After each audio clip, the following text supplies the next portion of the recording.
Start. Okay. All right, as a general rule, I'm going to start here in this corner. I'm going to follow the walls all the way around till we've hit everything.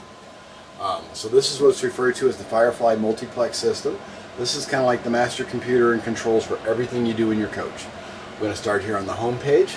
You have master lights on and off, your awning and porch light controls, status of all your tanks. Right now your freshwater tank is sitting at 57%, your gray and black are empty, and your propane tank is at 71%. Propane tank is a bit deceiving. As soon as you get this thing outside and it gets a little bit warmer, that amount is going to go up. So propane expands and contracts with heat, just so you're aware. Water pump on and off right there. Status of your climate, which is, it's currently set to 70 and it's 71 degrees in here. I don't know if you can hear the hum from the air conditioner, but the air conditioner is going. So, status of your batteries, house batteries at 14 volts, chassis batteries at 12 volts. Those are both perfectly fine. Anything 13 to 14 on your house batteries I consider full. Generator start and stop, and controls for your automatic generator system. I'm also going to refer to that as AGS. When I get to the generator page, I'm going to talk about that in detail. So I'm going to go ahead to the second page here. I'm going to press the little light bulb. So this is the controls for all your lights. Galley overhead, galley ceiling, bathroom. All your lights are on right now. Now that light master feature, let's say I had certain lights off. When I turn the light master off, everything goes off. When I turn it back on, only those same lights are going to come back on. Okay. Any of these light controls that have a little arrow up and down in them, like this front ceiling, if you press and hold, it's going to dim the lights. I don't know if that's coming through on camera. Once they come all the way down, then they'll go all the way back up. Nice, okay. All right, question about lighting? Nope. All right, gonna go straight to generator. All right, so you have a 4,000 watt gasoline powered generator. You can start and stop it manually. Reasons to start your generator: when you're boondocking and you have no source of shore power. Okay.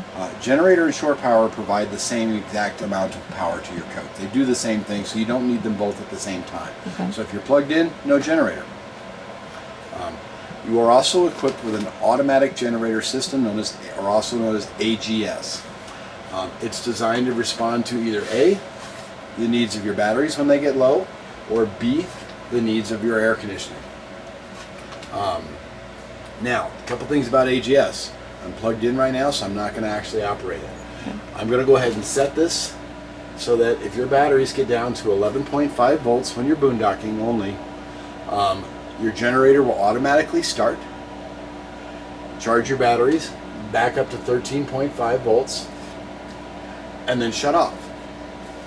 So it's got to be, these are kind of insignificant, but it's got to be at that 11.5 for 10 seconds, and then after it reaches 13.5 volts, it will run for an additional 10 minutes. Okay. Minimum run time is 10 minutes. Maximum run time, I'm going to set that at 4 hours. Okay. That's usually about normal. Generator restart, I'm going to set that to 3. If your generator doesn't start within 3 tries, something might be wrong. One thing I'm going to tell you, if you're going to leave dogs in here or animals in here and go away, you can use your automatic generator. Make sure that it stays cold in here while you do that. But if you're going to do that, manually start the generator and run it for 10 minutes before you set the AGS, just to make sure that it's warmed up and running correctly. When you are ready to use the AGS, right here you got a button that says disabled. I'm going to tap that and it's going to say warning, don't use the AGS inside. Make sure you're outdoors because you want the exhaust to go out. It says if you're ready to use the AGS, press and hold enable for 3 seconds.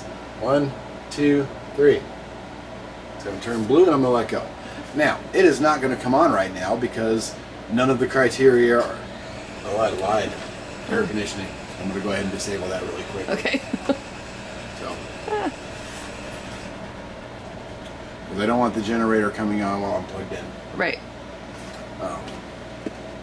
Well, it does have a preset quiet time from 10 p.m. to 9 a.m. You can certainly adjust that depending on the campground you go to.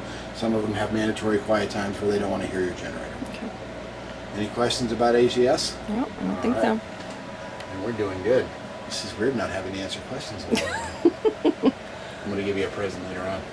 All right, so I'm going to press this little thermometer, and that's going to bring up all of our climate controls.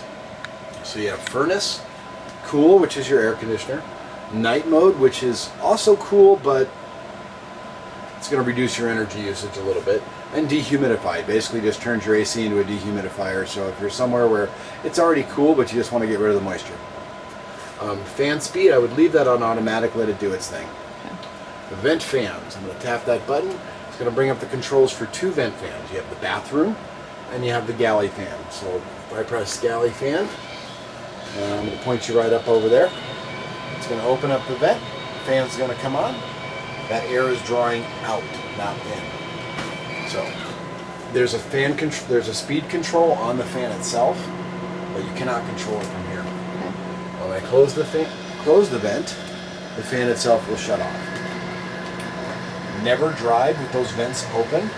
The wind will grab the lid of that thing and tear it right off. So make sure those are closed when you're driving. Okay. But speaking of that note, before you get on the road, get in the habit of doing a 360-degree walk around your van. Make sure your awning's closed. Make sure you're not plugged in anything. Make sure the hoses are all. Make sure all your compartment doors are closed and locked before you get on the road. It's good to have like a pre-flight checklist, which literally, if you Google RV pre-flight checklist, you don't even have to make one up on your own. There's 100 of them right there on Google. Okay. So, any questions about climate control? No. All right, one more page in here. Okay. I'm going to go to the settings page. It has cleaning mode. If you tap cleaning mode, the screen will go black for 15 seconds so you can clean it. A switch panel info. What that is, you have 4 remote switch panels around your coach. That's talking about these little black panels here on the wall. A couple things about those. There's a Bluetooth connection from the switch panel to the computer. If for whatever reason it loses its Bluetooth connection, sometimes you have to pair the switch with the computer again. Okay. In which case, let's say this one over here is the bedroom one. Yeah. So let's say for some reason this went to 0. You can see there's a signal strength number. Mm-hmm. Right now it's reading 129, but let's say it went to 0. And it says, hey, switch panel has lost connection. I'm going to tap that, and it's going to bring up pairing instructions. It's going to say start pairing, and then press any 2 buttons on the switch panel for 5 seconds. 1, 2, 3. And then pairing successful.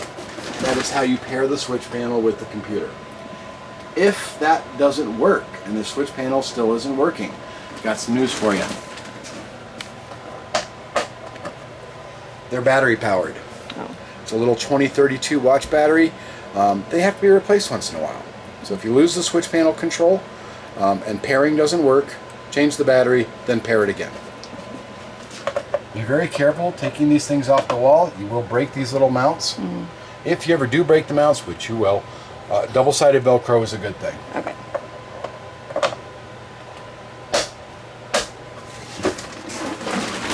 Back on the settings page here, we're almost done. Screen brightness adjustment, set your clock. Make sure you set your clock if you're using your automatic generator system so that it doesn't shut off during the wrong time. Network diagnostics, you only need to mess with that if you're on the phone with Leisure and they're like, hey, you need to go tell us some information. There's all kinds of fun stuff in there. Okay. Celsius, Fahrenheit. Your floor plan is a W24FTB. Leisure may ask you that if you call them. So. Okay. And that is the Firefly multiplex control system.